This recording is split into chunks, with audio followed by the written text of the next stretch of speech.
बड़ी बड़ी कोठियां सजाए पूंजीपतिया, बड़ी बड़ी कोठियां सजाए पूंजीपतिया की चुकिया के रोटियां चुराए चुराए अपने महलिया में करे उजियारे बाकी बिजली के रटवा जराए जराए। बड़ी बड़ी कोठियां सजाए पूंजीपतिया की चुकिया के रोटियां चुराए चुराए। पिछले 2 दिनों में 2 छात्रों ने इलाहाबाद में आत्महत्या किया है। पिछले 2 दिनों में 2 छात्र। ये कोई छोटी बात नहीं है। ये मास्टर की भर्ती नहीं आ रही है, पुलिस की वैकेंसी आई, पर्चा लीक हो गया, आरओ की वैकेंसी आई, पर्चा लीक हो गया, जेपीएससी बीपीएससी की वैकेंसी आई, पर्चा लीक हो गया, नेट की परीक्षा हुई, पर्चा लीक हो गया। मतलब हर जगह पिछले 7-8 सालों में 82-83 पर्चे लीक हुए हैं। नमस्ते, मेरा नाम है उत्कर्ष और आप देखना शुरू कर चुके हैं सुलभ भारत। दोस्तों, इस वक्त हम मौजूद हैं प्रयागराज में। प्रयागराज वही नगरी है जो जिंदा है अपने आप में, क्योंकि यहाँ पर बसते हैं छात्र। वो छात्र जो हर व्यवस्था में जब कमी होती है कहीं तो वो अपनी आवाज़ उठाते हैं, और उसी छात्रों के एक समूह के साथ आज मैं यहाँ पे मौजूद दिशा छात्र संगठन से हैं। ये अपनी आवाज़ को हर तरीके से बुलंद करना जानते हैं, ये अपने मुद्दों को भुनाना जानते हैं, ये अपने मुद्दों पर व्यवस्थाओं को झुकाना जानते हैं। इनसे हम बात करेंगे और समझने की कोशिश करेंगे कि प्रयागराज में छात्रों की क्या स्थिति है, चाहे वो रोजगार का मामला हो, चाहे वो अन्य मामला हो। ऐसी मुद्दों में छात्र कैसे अपने आप को देख रहे हैं, कैसे संघर्ष कर रहे हैं, कैसे शिक्षा ग्रहण कर रहे हैं और इस व्यवस्था में वो कैसे रह पा रहे हैं। क्या नाम है आपका? मेरा नाम है प्रियांशु। मैं दिशा छात्र संगठन से जुड़ा हुआ हूँ और अभी मेरा यहाँ से ग्रेजुएशन कंप्लीट हुआ है। प्रियांशु, जब एक गांव से कोई लड़का निकलता है तो बड़ी उम्मीदों के साथ प्रयागराज की तरफ आता है, इलाहाबाद विश्वविद्यालय या इलाहाबाद यूनिवर्सिटी का ख्वाब देखता है। वो ये सोचता है कि इस विश्वविद्यालय में हम पहुंचेंगे तो हमारे जीवन का सर्वांगीण विकास होगा। सिर्फ शिक्षा ही नहीं, सामाजिक व्यवस्था, राजनीतिक व्यवस्था और तमाम ऐसी व्यवस्थाओं को समझना चाहता है। क्या इलाहाबाद विश्वविद्यालय वो माहौल दे पा रहा है इस वक्त? मतलब इसको एक शब्दों में तो नहीं बताया जा सकता है, लेकिन हम लोग इलाहाबाद विश्वविद्यालय में पढ़ाई करते हैं और वे इलाहाबाद में लगभग हम 4 साल से रह रहे हैं। 4 सालों के भीतर हमने जो देखा है कि इलाहाबाद विश्वविद्यालय पर थोड़ा केंद्रित करेंगे हम लोग कि इलाहाबाद विश्वविद्यालय में किस तरह से कैंपस डेमोक्रेसी को खत्म कर दिया गया है। जैसे बच्चे केवल यहाँ पे सिलेबस पढ़ने के लिए नहीं आते हैं, बच्चे केवल नौकरी लेने के लिए नहीं आते हैं, बच्चों का विकास हो, बच्चे तमाम सारी गतिविधियां सीखें, बच्चे पॉलिटिक्स में भाग लें, देश दुनिया के बारे में देश दुनिया में जो भी मुद्दे हैं उन मुद्दों पे बातचीत करें, बहस करें और एक उन्नत विचार पे पहुंचे। आज जो वो स्पेस था उस स्पेस को खत्म कर दिया गया है। इलाहाबाद विश्वविद्यालय में 2018 से छात्र संघ नहीं है, चुनाव नहीं होता है। मतलब छात्रों के जो मुद्दे होते थे, जो छात्र उठाते थे उन मुद्दों को और पूरे देश भर में उसकी आवाज जाती थी, आज वैसी संस्था को मतलब उस ऐसी संस्था पर बैन लगा दिया गया, उस पर रोक लगा दिया गया। नेताओं की नर्सरी कही जाती थी। कई प्रधानमंत्री, कई मंत्री, कई मुख्यमंत्री, विधायक की गिनती नहीं होगी, सांसद की गिनती नहीं होगी, और कहीं ना कहीं एक इंडियन ऑक्सफोर्ड कहा जाता था इलाहाबाद विश्वविद्यालय।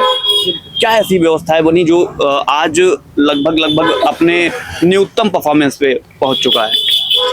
बदलाव उसमें कुछ नहीं हुआ है। बदलाव विश्वविद्यालय में ये हुआ है कि आप अगर विश्वविद्यालय के भीतर बैठ के स्टडी सर्कल चला रहे हैं तो वहां पे गार्ड आ जाते हैं ये पूछने के लिए कि आप क्या बात कर रहे हैं। मतलब ऐसा उनको लगता है कि कोई आतंकवादी गतिविधि होने वाली है। और ये क्यों किया जा रहा है? ये प्लानिंग के साथ जेएनयू हो, डीयू हो, जामिया हो, ये तमाम सारे विश्वविद्यालय में इसलिए किया जाता है कि छात्रों की आवाज को रोक दिया जा सके, क्योंकि छात्र इस व्यवस्था पे सवाल उठाते हैं। छात्र देश भर की जो राजनीति होती है, छात्र जो नेताओं मंत्रियों के जो मुद्दे होते हैं उनका खंडन करते हैं और सही राजनीति लोगों के बीच में लेकर जाते हैं। इसलिए सरकारें डरती है छात्रों की आवाज से और छात्रों की आवाज को दबाने का काम करती है। क्या नाम है मैम आपका? मेरा अंजलि नाम है। अंजलि, आप दिशा से जुड़ी हुई हैं। दिशा ही क्यों? दिशा इसलिए क्योंकि दिशा छात्र संगठन किसी भी पॉलिटिकल पार्टी से जुड़ा हुआ नहीं है, और हम ये मानते हैं कि अगर कोई छात्रों का मुद्दा उठाता है, चाहे वो शिक्षा का मुद्दा हो या रोजगार का मसला हो, वही छात्र संगठन सही मायने में उठा सकता है जो किसी भी पॉलिटिकल पार्टी से न जुड़ा हो। और ये बात हम इसलिए कह रहे हैं क्योंकि पॉलिटिकल पार्टी से जुड़ने का मतलब हमारा ये हो जाएगा कि जो भी पार्टी से हम जुड़ेंगे उनके खिलाफ नहीं बोल सकते हैं। और आज जितने भी छात्र संगठन हैं वो कहीं ना कहीं किसी न किसी पॉलिटिकल पार्टी से जुड़े हुए हैं, और अगर मान लीजिए कि जो सत्ता में आएगा वो छात्र विरोधी कोई नीति लेकर आएगा तो वो छात्र जो विंग होगा वो या छात्र संगठन होगा वो उनके खिलाफ नहीं बोल पाएगा। हम ये मानते हैं कि आज छात्रों का जो पॉलिटिक्स है या छात्रों का जो मुद्दा है उस पर एक स्वतंत्र क्रांतिकारी विकल्प के तौर पे हम दिशा को स्थापित करना चाहते हैं, और इसीलिए हम तमाम छात्र संगठनों में दिशा को ही चुनते हैं। आप इलाहाबाद विश्वविद्यालय की छात्रा हैं। हाँ, मैं एमकॉम की हूँ यहाँ से, और मैं इस समय LLB कर रही हूँ इलाहाबाद विश्वविद्यालय से। हाँ, 3rd ईयर है मेरा। तो जब आप विश्वविद्यालय के इस वातावरण को देखती हैं और समझती हैं, तो क्या आपको लगता है कि इस विश्वविद्यालय में पढ़ने वाला छात्र अपने जीवन के सर्वांगीण विकास को या अपने व्यक्तित्व के सर्वांगीण विकास को कर पाएगा? मतलब वो माहौल तो साथी ने ही बताया कि किस तरह से उसको संकुचित किया जा रहा है। एक विश्वविद्यालय स्कूल नहीं होता है। हम अगर स्कूल या कॉलेज से आते हैं एक विश्वविद्यालय में तो नाम से ही पता रहे कि विश्वविद्यालय, जहाँ पर कि देश दुनिया से लोग आते हैं और तमाम विचारधाराओं के लोग आते हैं, तमाम मुद्दों पे बहस मुबाहिसा चलाते हैं, और वहीं से एक समाज को आगे बढ़ाने वाला एलिमेंट तैयार होता है। लेकिन आज उस माहौल को एकदम खत्म कर दिया गया, और इलाहाबाद विश्वविद्यालय तो इसी के लिए जाना जाता रहा है कि यहाँ पर छात्रों के मुद्दे उठते रहे हैं और यहाँ पर छात्रों की राजनीति बहुत उन्नत तरीके से चलता रहा है। लेकिन आज उसको खत्म किया जा रहा है और खत्म कर दिया गया है। ऐसा क्या कारण है कि ऐसा क्यों हो रहा है? हाँ, इसके पीछे भी हम वजह ये देखते हैं कि जो जो फीसें बढ़ाई जा रही हैं, सीटें कम की जा रही हैं, और विश्वविद्यालय या शिक्षा को बाजार के हवाले सौंपा जा रहा है, तो इस तरह की नीतियां लेकर आ रही है सरकार, जिससे कि आम छात्रों के लिए विश्वविद्यालय की दहलीज तक को पार कर पाना मुश्किल होता जा रहा है। या तो फीस बढ़ा दी जा रही है या सीटें कम कर दी जा रही हैं। तो अगर ये नीतियां आएंगी, जैसे कि नई शिक्षा नीति 2020 आई है, वो शिक्षा से आम घरों के या आम मेहनतकशों के बेटे बेटियों से शिक्षा को दूर कर रहा है, शिक्षा के बाजारीकरण को बढ़ावा दे रहा है। तो अगर ये बढ़ावा देगा तो ऐसा तो नहीं होगा कि छात्र बैठे रहेंगे। कोई भी अगर छात्रों के खिलाफ नीति लेकर आएगी सरकार तो उसके लिए बोलेंगे, और छात्र संघ ये मंच देता था, या अगर प्रबुद्ध छात्रों का ग्रुप है वो उसके खिलाफ आवाज उठाएगा। तो सबसे पहले उन्होंने नीति लाने से पहले उस मंच को खत्म कर दिया, ताकि जो जहां से छात्र बोलते हैं, आवाज उठाते हैं, वो मंच रहेगा ही नहीं। तो अगर कोई भी वो नीति लाएंगे, मनमाने तरीके से लागू करेंगे, और इसका इलाहाबाद विश्वविद्यालय उदाहरण है।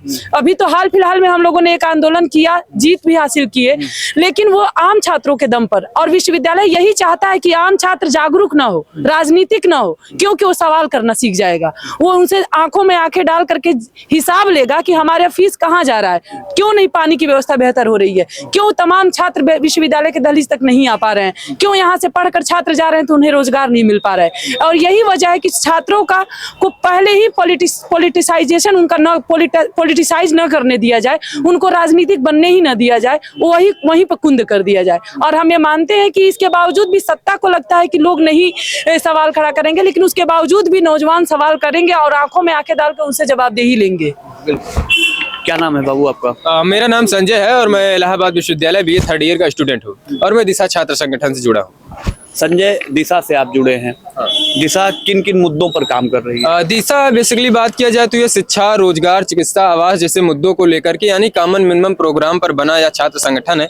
और ये बात करता है कि शिक्षा जैसी बेहद बुनियादी चीज सभी के लिए एक समान होना चाहिए, चाहे वो राष्ट्रपति का लड़का हो या मजदूर का लड़का हो, क्योंकि हमारे देश की जनता दवा से लेकर के कफन तक टैक्स देती है कि उसे बेहद बुनियादी चीज मिलना चाहिए। दूसरी बात रोजगार का करता है कि सभी काम करने योग्य नागरिकों को रोजगार की गारंटी होनी चाहिए, क्योंकि वो 2 हाथ लेकर के पैदा हुआ है तो उसके पास पेट भी है। और जो जितने पद खाली पड़े हैं, सरकार एक तरफ खुद आंकड़ा निकालती है कि पद खाली हैं, तो जो ये चीजें खाली हैं वो मतलब निकाला जाना चाहिए, लोगों को रोजगार मिलना चाहिए। सरकार तो ये कहती है कि आप स्टार्टअप करिए, आप स्वरोजगार की ओर आगे बढ़िए, स्वरोजगार करिए और लोगों को रोजगार दीजिए, तो उस तरफ भी तो आप लोगों को काम करना चाहिए। देखो, स्टार्टअप की बात किया जाए, आप पूरा आंकड़ा उठा करके देख लीजिए, जो सरकारी आंकड़ा खुद है उसमें से देखेंगे 100 में से तो 95 जो है स्टार्टअप 1 साल के भीतर बंद हो जाते हैं, और जो 3% 4% स्टार्टअप जो आगे चलते हैं, जो उनको 9 साल 10 साल की पूरी प्रक्रिया आगे का प्रोसेस रहता है कि ये विकास कर रहे हैं, उनकी मतलब कमाई कितनी होती है जो देखेंगे एक सरकारी नौकरी कर रहा है उससे भी कम होता है। बिल्कुल। क्या नाम है भाई साहब आपका? अविनाश। अविनाश जी, विश्वविद्यालय से आप जुड़े हुए हैं? मैं विश्वविद्यालय में यहाँ से एमए किया हूँ, अभी मैं विश्वविद्यालय में एनरोल नहीं। अच्छा, तो आप एमए किए हैं, किस विषय में आपका एमए था? महिला अध्ययन। महिला अध्ययन में। महिलाओं को लेकर के विश्वविद्यालय में बड़ी नैरेटिव्स हैं, आप अपनी दृष्टि से जब देखते हैं तो क्या लगता है विश्वविद्यालय? देखिए, विश्वविद्यालय एक ऐसा प्लेस होता है जिसको यूनिवर्सिटी बोला जाता है कि देश दुनिया के जो ज्ञान है वो ज्ञान संपदा छात्रों नौजवानों तक पहुँचे, स्त्रियों तक पहुँचे, महिलाओं तक पहुँचे। लेकिन आज विश्वविद्यालय की एक ऐसी हालत बना कर रख दिया गया है जहाँ पर एक तो अव्वलन तो स्त्रियों को विश्वविद्यालय की दहलीज पर पहुँच पाना ही बहुत मुश्किल है, और जो पहुँच जा रही हैं उनके लिए वहाँ पर सर्वाइव करना बहुत मुश्किल है। इलाहाबाद विश्वविद्यालय के जो आर्ट्स फैकल्टी है, आर्ट्स फैकल्टी में स्त्रियों के लिए एक पिंक टॉयलेट बनवाया गया। ये 2016-17 में पिंक टॉयलेट बना और उस पे ताला लगा हुआ है। लड़कियों के लिए कोई वहां पर टॉयलेट जाने तक का इंतजाम नहीं है। अब आप थोड़ा सहज तरीके से सोचिए कि वो जो लड़की विश्वविद्यालय के भीतर आएगी, आखिर 6 घंटे 7 घंटे 8 घंटे वहां पर बिताना है, तो टॉयलेट करने तो जाएगी। बड़ी बात आप कह रहे हैं, विश्वविद्यालय में टॉयलेट तक नहीं है, महिला टॉयलेट तक नहीं है। एकदम नहीं है, और जो है वो टॉयलेट इतना गंदा है कि आम व्यक्ति जा ही नहीं सकता है। उसके कुछ फोटोग्राफ्स हम लोगों के पास है, और इलाहाबाद विश्वविद्यालय से जुड़ा हुआ कोई छात्र इलाहाबाद स्टूडेंट यूनियन करके एक आईडी चलाता है इंस्टाग्राम पे, उस पर आप जाइए, यहाँ के टॉयलेट का पूरा फोटोग्राफ और वीडियोग्राफ भी दिखाया गया है कि वो किस तरीके का है। वीसी एक महिला है? हाँ, वीसी एक महिला है, लेकिन कई वीसी कैंपस के भीतर नहीं आती हैं, और आती हैं तो ऐसे आती हैं जैसे कि वो यहाँ कि कोई अध्यापक ना हो बल्कि कोई तानाशाह हो। आने से पहले सारे लड़कों को हटा दिया जाता है, सारे छात्र हट जाते हैं, सड़क खाली करवा दिया जाता है। वो आती हैं तो फव्वारे शुरू कर दिए जाते हैं जैसे कि राष्ट्रपति उतर के आने वाले हैं विश्वविद्यालय में। तो वीसी अगर एक महिला है तो आम तौर पर देखा जाए तो कई बार महिलाएं भी महिलाओं का शोषण करने में कहीं पीछे नहीं खड़ी होती है, और कई बार पुरुषों की तुलना में वह ज्यादा ही इस मामले में आगे होती है। और जाहिर तौर पर वीसी ये काम कर रही है। यहाँ पर वीसी तो पूरी तरीके से खुला तानाशाही चल रही है। छात्र आंदोलन करेंगे अपने मुद्दों को लेकर के, तो उस पर पुलिस को बुला करके विश्वविद्यालय को छावनी में तब्दील करा दिया जाएगा। विश्वविद्यालय फीस वृद्धि की बात कम करने की बात करेंगे, उन पर लाठीचार्ज करवा दिया जाएगा। जो छात्र ये बात लेकर के जाएगा कि हमारी ये समस्याएं हैं, उनको निलंबित और निष्कासित कर दिया जाएगा। तो ये तो विश्वविद्यालय में एक आम तानाशाही की स्थिति बनी हुई है। बेशक वो महिला है, एक महिला भी तानाशाह हो सकती है, इससे कोई अलग बात नहीं है।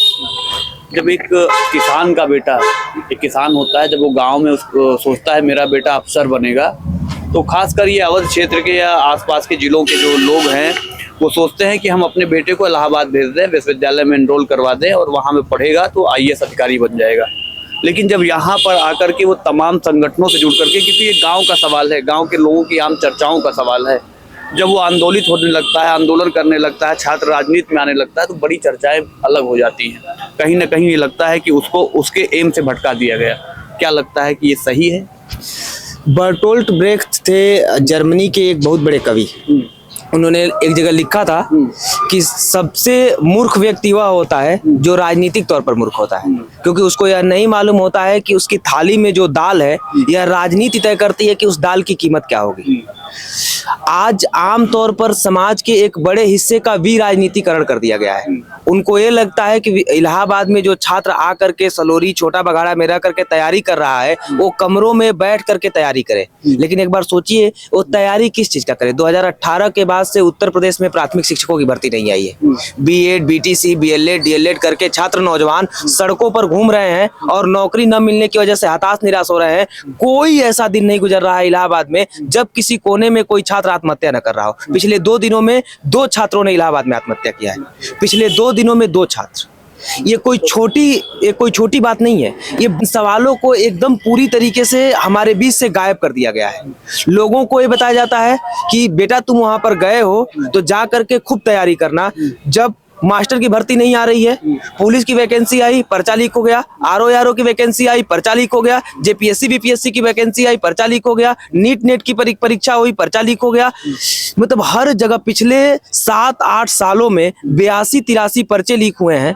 ये सब उस देश में हो रहा है जहां पर कहने के लिए हम एक विश्व गुरु हैं और जहां पर भ्रष्टाचार मुक्त भारत की 20 और 100वीं लगातार नेता मंत्री अपने मंचों पर खड़ा होकर के भ्रष्टाचार मुक्त भारत का गला फाड़ फाड़ कर चिल्लाते हैं, वहां पर सारे पर्चे लीक होंगे। तो छात्र नौजवान, अगर कोई छात्र संगठन नहीं भी उनके बीच में जाएगा तब भी वो सड़कों पर उतरेंगे, तब भी वो आंदोलित होंगे, क्योंकि यह उनके जीवन का सवाल है। कहते हैं कि आंकड़े आते हैं, अभी भी आंकड़े आए कि भारत जापान को पीछे छोड़कर चौथी सबसे बड़ी अर्थव्यवस्था बन गया दुनिया की। कितनी सच्चाई आपको लगती है? चौथी नहीं, वो पहली अर्थव्यवस्था बन जाए तब भी हमारा यही सवाल होगा कि आम जनता की जीवन स्थितियों में क्या बदलाव होगा। हाँ, जैसे अर्थव्यवस्था बनी, अंबानी, अडानी, जिंदल, मित्तल जैसे लोग, इनको भारत का रेलवे दे दिया गया, बिजली विभाग दिया जा रहा है, सेल भेल के गेल एनटीपीसी ओएनजीसी दिया जा रहा है, अरावली तक बेच दिया गया।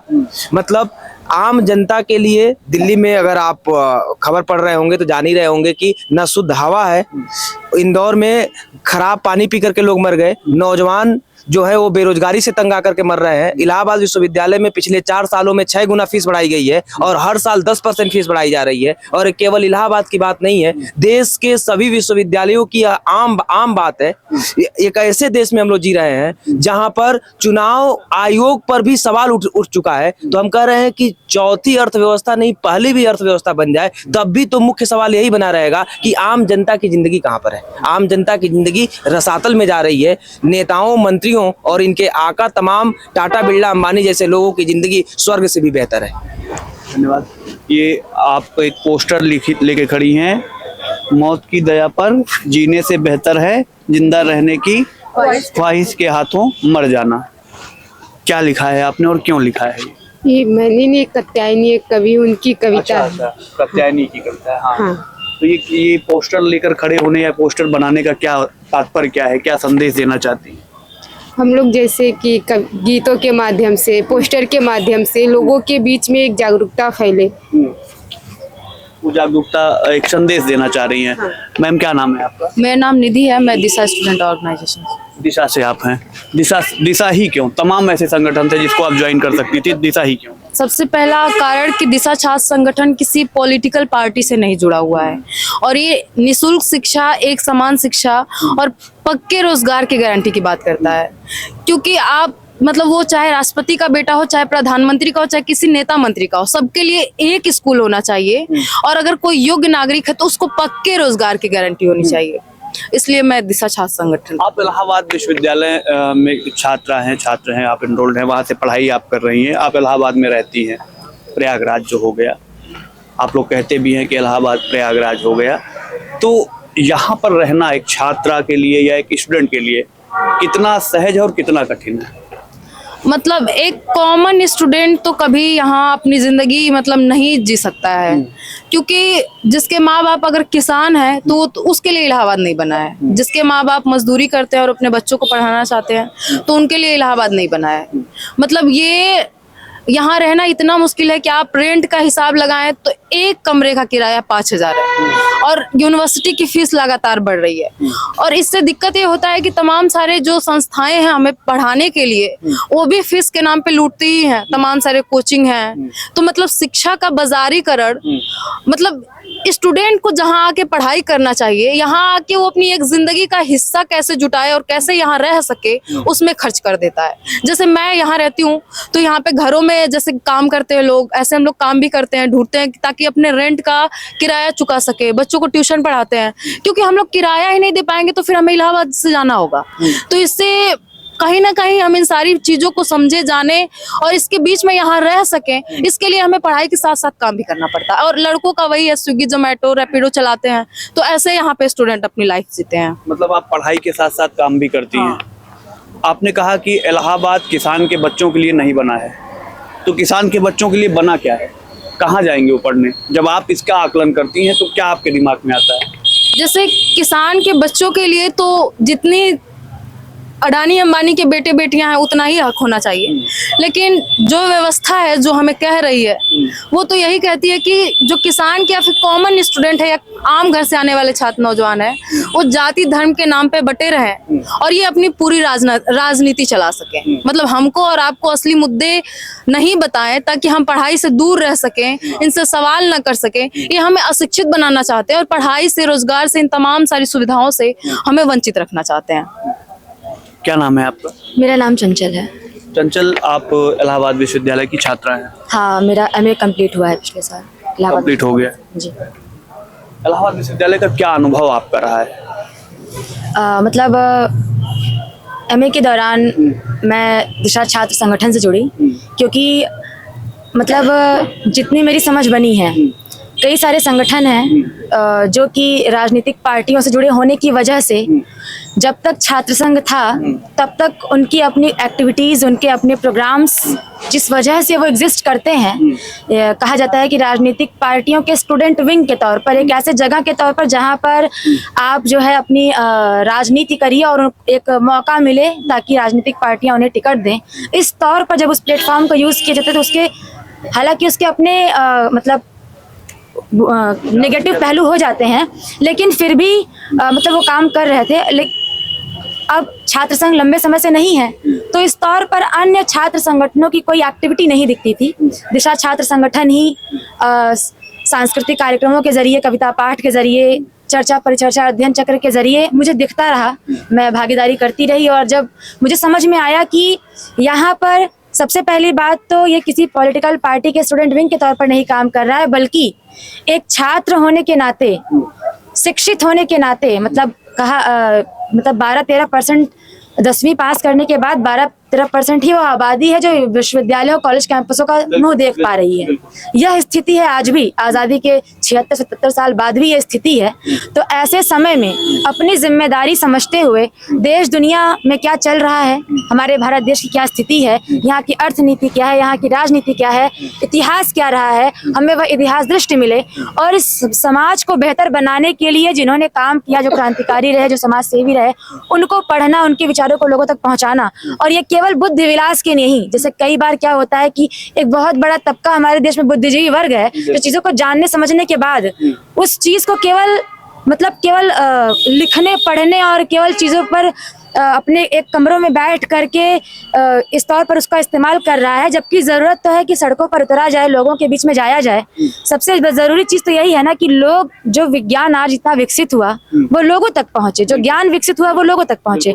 और इस तौर पर हम काम करते हैं, अलग अलग इलाकों में बच्चों को पढ़ाने से लेकर के इलाकों में मार्च निकालना, ये मुद्दे जो दिशा छात्र संगठन के तहत एक समान और निःशुल्क शिक्षा की मांग को लोगों तक पहुंचाना कि ये हमारा अधिकार है, इस तौर पर काम करें, इसलिए मैं इससे जुड़ी हुई हूँ। क्या नाम है आपका? जी, मेरा नाम प्रशांत है। प्रशांत, मन की बात सुनते हो? जी, शुरू में तो सुना था, फिर उसके बाद हिम्मत नहीं हुई। मसला इसके पीछे ये है कि जब एक तरफ हमारे ही देश में हर रोज 4500 बच्चे भूख से मरते हैं, आप कहीं दूर जाने की जरूरत नहीं, आप इलाहाबाद में रहते हैं, कभी रात को आप यूं ही सड़कों पर घूमने निकलिए तो आप देखेंगे कि डिवाइडर्स के किनारे जो एकदम चकाचौंध भरी सड़कें हैं, सड़कें बेशक एकदम चमक रही हैं, लेकिन उन डिवाइडर्स पर लोग सोते सोते मर जाते हैं। आप परेड ग्राउंड में जाइए, अभी जहाँ पर जो फिलहाल एक सबसे बड़ा लोक रंजक कार्यक्रम बना है कि आप लोगों के धार्मिक अस्मिता को उभारिए, लोगों को धर्म के नाम पर लड़ाइए और एक जो असली मसले हैं, जो लोगों के जिंदगी के जो राजनीतिक मसले हैं, जो तमाम रोजगार है, शिक्षा है, आवास है, स्वास्थ्य है, अभी आप ही हाल ही में देखते होंगे, आप इलाहाबाद में स्वरूप रानी हॉस्पिटल में चले जाइए, आप एम्स का वीडियो देखिए कि वहां पर किस तरीके से स्टेशन पर लोग सोते हैं, वहां पर लोगों को चूहे काट लेते हैं, लोग चूहे काटने से मर जाते हैं। और ऐसे में ही हम मन की बात सुनते हुए जानते हैं कि हमारा देश विश्व में 4थी अर्थव्यवस्था पर पहुंचा है। मतलब ये शर्म की बात होनी चाहिए कि जहां पर हर रोज 4500 बच्चे भूख से मरते हों, इलाहाबाद में ऐसा कोई दिन नहीं जाता जिस दिन आपको किसी छात्र की आत्महत्या की खबर ना मिले। आप सलोरी और बघाड़ा में अगर यूं ही कभी घूमने चले जाइए तो मैं इस बात की गारंटी लेता हूं कि आपको एंजाइटी अटैक्स आने स्टार्ट हो जाएंगे। जिस तरीके की मुर्दा आंखें लिए छात्र नौजवान कमरे से निकलते हैं, लाइब्रेरी जाते हैं, सब्जी खरीदते हैं, फिर कमरे में जाते हैं। 8 साल 10 साल जिंदगी का सबसे खूबसूरत समय, जब वो देश दुनिया के बारे में जान सकते थे, एक पूरी इस समाज के निर्माण में अपना एक योगदान दे सकते थे। उनकी जिंदगी महज लाइब्रेरी आने और जाने में गुजरती है। अलग अलग सरकारें आती हैं और जो नौजवान हैं वो टकटकी लगाए अलग अलग सरकारों से, अलग अलग पार्टियों के झंडों से और कलर से पूछते हैं कि ये हमारे लिए कुछ करेंगे। हर कोई आता है, कोई नया नारा देता है, हर कोई लोक लुभावन नारे देता है, और अब तो खैर मन की बात है ही। तो आपने देखा जिस तरीके से दिशा छात्र संगठन के मेंबर्स ने हमसे बात की, और ये बहुत खूबसूरती के साथ इलाहाबाद विश्वविद्यालय में 10 बाई 10 के कमरों में जो हड्डियां अपनी जला रहे हैं उनकी व्याख्या कर दी। इनके कुछ गीत हैं, कुछ गीतों के माध्यम से ये अपना संदेश जन जन तक पहुंचाने का काम कर रहे हैं। हम वो भी सुनेंगे और आपको भी सुनाएंगे। आप जुड़े रहिए सुलभ भारत के साथ।